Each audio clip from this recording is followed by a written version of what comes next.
O programa Relatos da Pandemia de hoje traz mais uma autoridade em infectologia para nos dar entrevista. Hoje teremos a honra de entrevistar o médico, cientista e pesquisador, Dr. Estevão Urbano.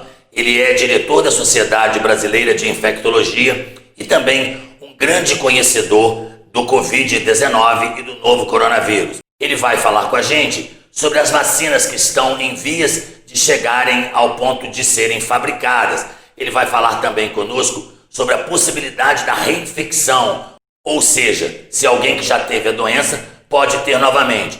Dr. Estevão Urbano também esclarece pontos importantíssimos sobre a pandemia da Covid-19. Você vai ficar sabendo agora aqui na TV Além Paraíba, assistindo comigo a entrevista do infectologista Estevão Urbano. No programa Relatos da Pandemia de hoje, temos a honra de conversar com o Dr. Estevão Urbano, membro da Sociedade Brasileira de Infectologia, radicado em Belo Horizonte. O assunto, claro, não poderia ser outro: Covid-19, vacina, imunidade comunitária, reinfecção.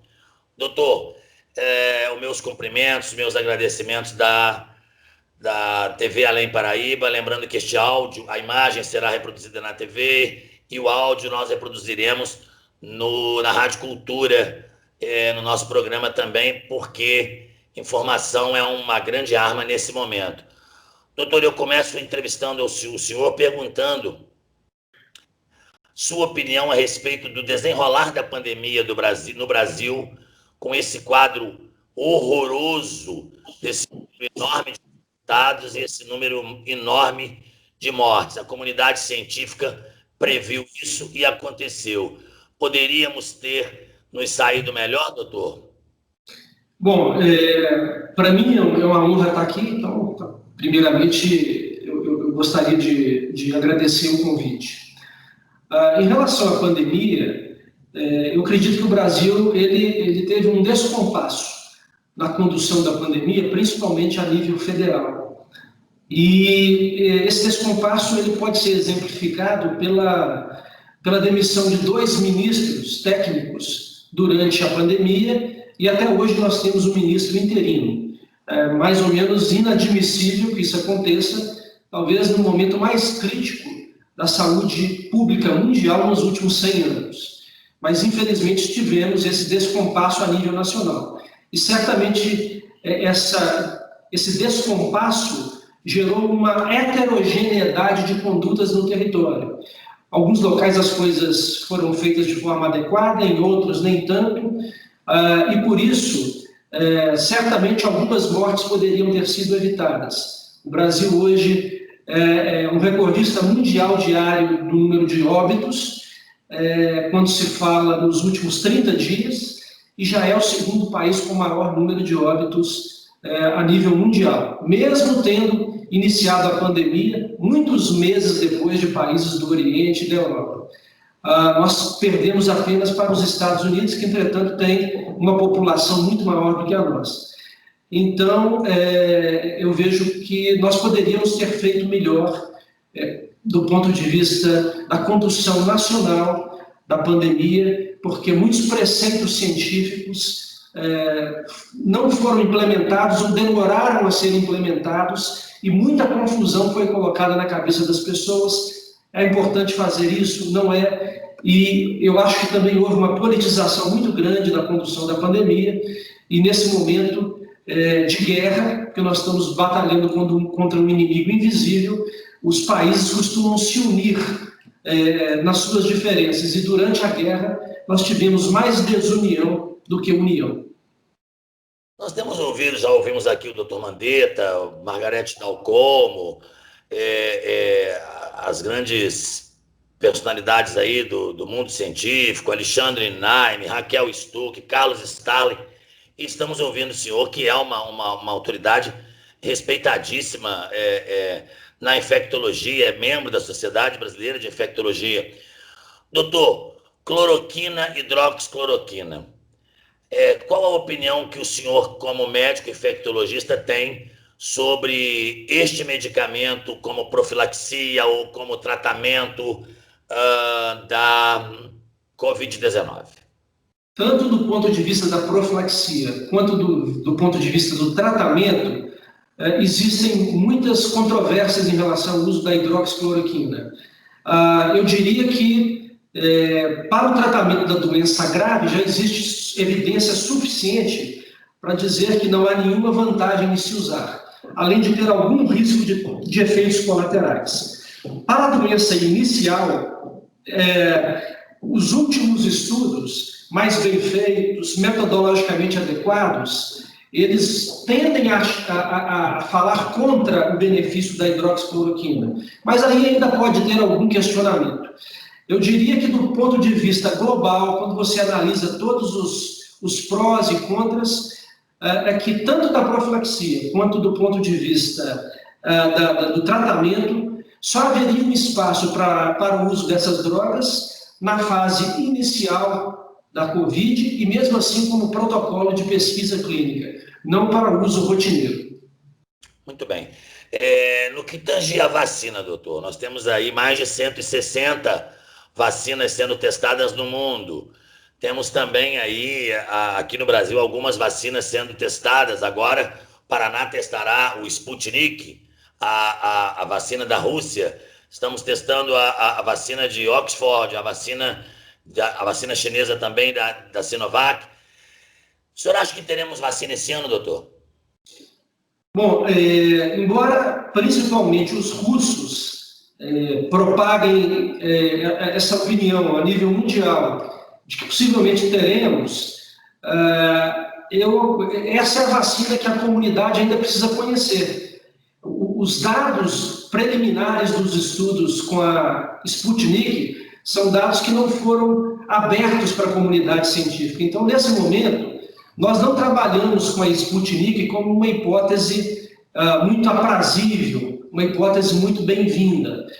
Outras vacinas são mais abertas à comunidade. Por exemplo, a vacina de Oxford, na Inglaterra. Mas essas vacinas ainda estão numa fase que nós chamamos de fase 3. E para essa fase 3 ser finalizada e os resultados serem disponíveis para a comunidade internacional, talvez até o final do ano ainda nós não tenhamos. Então, a vacina que está mais avançada que a Sputnik, ela é a menos conhecida. E aquelas que são mais conhecidas estão menos avançadas, quando se fala no horizonte do final do ano. Então, pessoalmente, analisando todas essas circunstâncias, eu acho muito difícil de nós fecharmos dezembro com uma vacina disponível para larga escala e que seja efetiva, sem efeitos colaterais importantes e que tenha um mínimo de durabilidade. Porque também não adianta você vacinar as pessoas que tenham uma eficiência boa, mas com durabilidade de 1, 2, 3 meses. Então, eu acredito que o nosso horizonte para a vacina é mais palpável para o próximo ano. Doutor, estão falando, algumas pessoas já falam em... O Brasil tem esse número imoral de 1.000 mortes por dia, nesse platô que está caindo muito lentamente, resultado, logicamente, dos desmandos e da desorientação do governo federal, enfim. Mas algumas pessoas já falam em imunidade, eu acho inclusive horroroso esse nome, imunidade de rebanho, prefiro mais imunidade comunitária, que eu acho que rebanho é gado. O senhor acredita que o Brasil já caminha para uma imunidade comunitária, onde a transmissão da doença ela diminuiria justamente por conta do número imenso de pessoas que já tiveram contatos com o vírus? O Brasil é um país continental, por isso ele é muito heterogêneo. Pode ser que essa imunidade comunitária apareça em alguns locais onde houve um grande número de infecções e, infelizmente, um grande número de mortes, mas não apareça em outros onde esse cenário não teve uma monta tão grande. Então, a imunidade comunitária num país continental ela é heterogênea. Mas se sabe muito pouco sobre essa imunidade comunitária. Qual que é o percentual da população infectado para conferir essa imunidade? Será que é uma imunidade que resiste à flexibilização? Nós estamos vendo algumas surpresas nos últimos dias, como, por exemplo, o estado que teoricamente estava com essa imunidade comunitária, como o Rio de Janeiro, tendo, nos últimos dias, uma nova onda, um novo aumento de casos. Nós não sabemos até onde isso vai chegar. Então, eu diria que essa imunidade comunitária é desconhecida, possível, mas que não devemos apostar todas as fichas nela. Eu acho que nós temos que ainda continuar apostando nas medidas de distanciamento, de regramentos sanitários, e, óbvio, se ela vier, muito bom, né? Mas, infelizmente, quando ela vem depois de um grande estrago, de dizimando muitas pessoas. Então, o lado bom, ele geralmente é sobrepujado pelo lado ruim. Tudo bem. Hoje nós estamos gravando no dia 24 de agosto, e nós tivemos uma notícia de Hong Kong, uma reinfecção. É uma possível reinfecção. Também médicos disseram, não, olha, não é uma reinfecção, é talvez uma infecção com o SARS-CoV-1 e não com o SARS-CoV-2. Outros médicos dizem, não é uma reinfecção, é um swab mal feito no primeiro momento. Enfim, como é que o senhor avalia essa questão da reinfecção, doutor? Primeiro, os dados que nós temos não nos permitem uma conclusão definitiva. Esse cenário ainda, para mim, é aberto. Acho que, do ponto de vista da comunidade científica, existe muito mais dúvida do que resposta. Mas eu diria que, pelos conhecimentos de hoje, a minha opinião seria de que a maioria das pessoas deve desenvolver uma imunidade. Essa imunidade possivelmente é temporária. O tempo em que ela é conferida possivelmente variará de meses a, no máximo, 1, 2 anos. Mas algumas pessoas ou não desenvolverão imunidade ou desenvolverão por um período muito pequeno, 1, 2 meses, o que possibilitará nessas pessoas quadros de reinfecção ou reinfecções mais precoces, que é possível que tenha acontecido em algumas pessoas aí em Hong Kong, no Japão, e mesmo 2 ou 3 casos em pesquisa no Brasil. Então, é mais um recado, não confie na imunidade duradoura. Nós ainda não temos capacidade de garantir se as pessoas que já tiveram não serão mais infectadas ou, se imunes, por quanto tempo elas ficarão. Então, ainda é muito importante, pelo menos até que a vacina fique pronta, que nós tenhamos muito cuidado com essa questão e não nos exponhamos do ponto de vista da nossa proteção e dos nossos entes, só porque tivemos um quadro de Covid prévia. Esses estudos que vêm aparecendo, mesmo que sejam com poucos casos, eles abrem uma janela para a possibilidade da imunidade ou não acontecer em alguns indivíduos, ou acontecer de forma muito leve e com duração muito curta.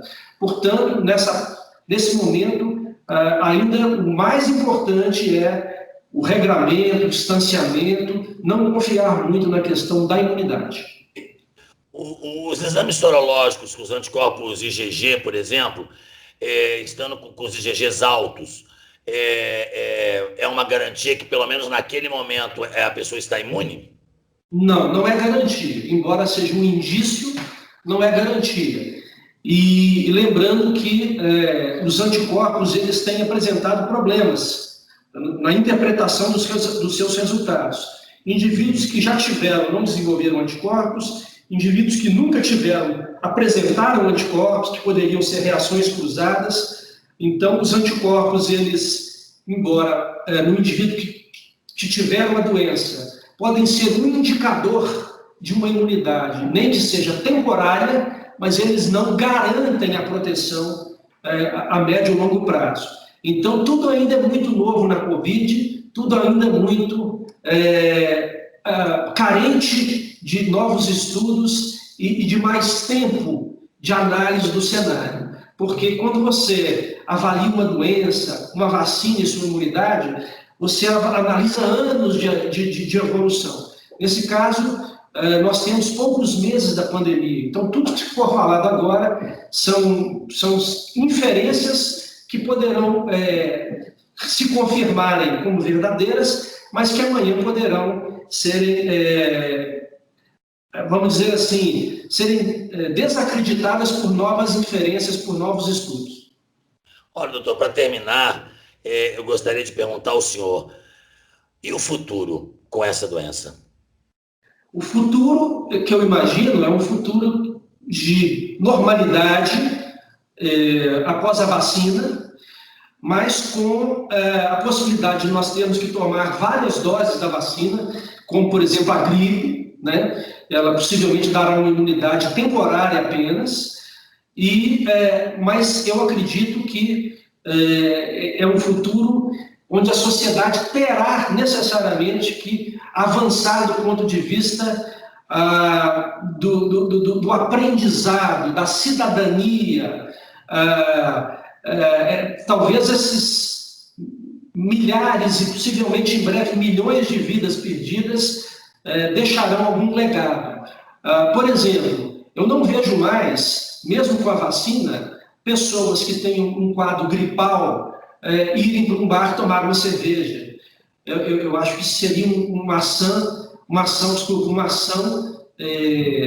de não cidadã, né?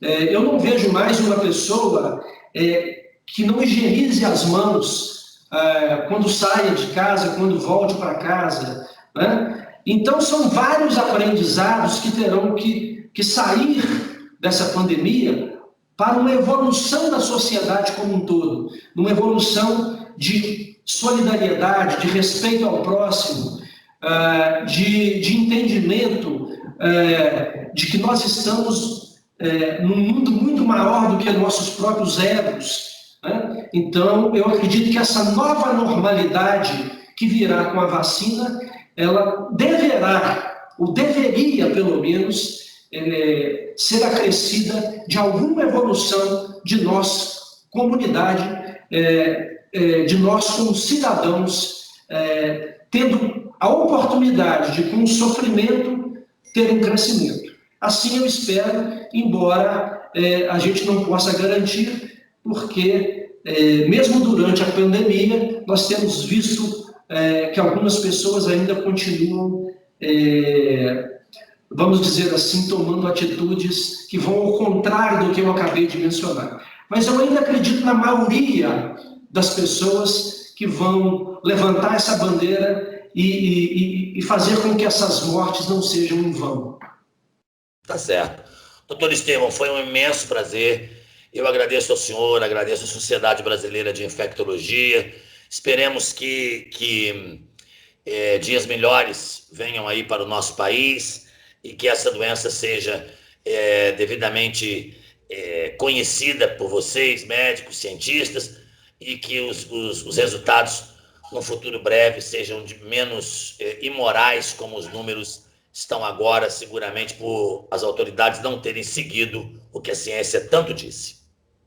Exatamente, eu que agradeço, parabenizo essa iniciativa, acho que a imprensa tem sido uma parceira inestimável em ajudar a fazer com que a opinião científica capilarize pela sociedade, inclusive às vezes fazendo o papel que seria do Estado, mas o pensamento sempre é positivo, o pensamento sempre é de que nós vamos sair como uma sociedade mais evoluída, apesar de todos os senãos que nós temos visto durante essa grave crise e histórica crise que nos pegou durante esse ano. Doutor Estevão, até uma próxima oportunidade. Muito obrigado. Um grande abraço, Dalmo. Tudo de bom e parabéns mais uma vez. Obrigado. Brevemente, estaremos com mais um importante convidado aqui no Relatos da Pandemia. Afinal de contas, informação é uma arma poderosa no combate ao novo coronavírus. Não se esqueça, inscreva-se no nosso canal, ative o sininho. Sempre que nós colocarmos um vídeo, você será avisado. Obrigado e até breve.